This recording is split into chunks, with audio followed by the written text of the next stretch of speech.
Alright, so we've created a monster. Most kids come out of high school and they try to unlearn some things.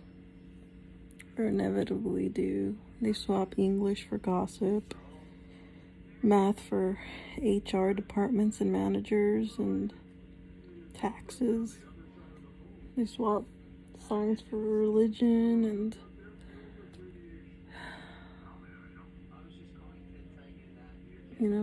PE for homemaking, or work. But not everyone does that. I'm just pointing this out because, in the context of when they swap out English for gossip, there's a little bit of a problem with that because lately a lot of gossip is surrounded around,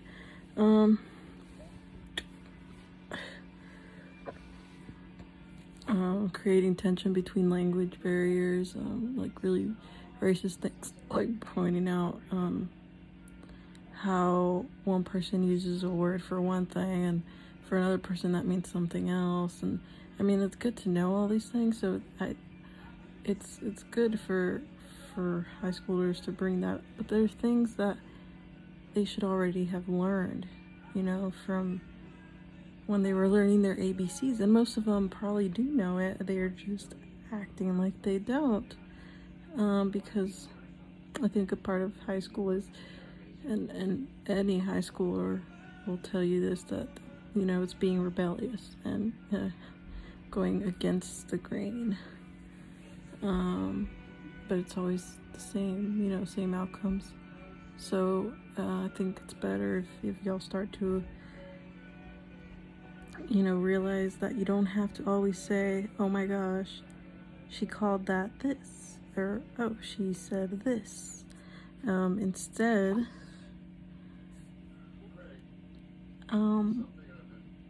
just call it whatever you call it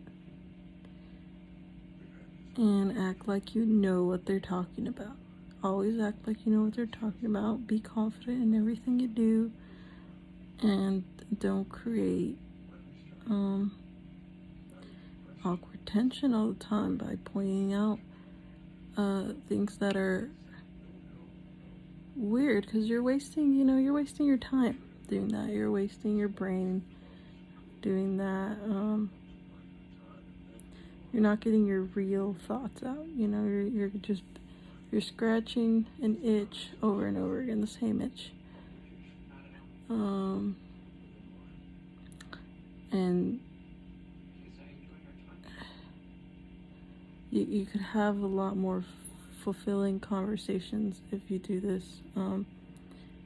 Meaningful conversations that you remember on a daily basis with anyone, honestly.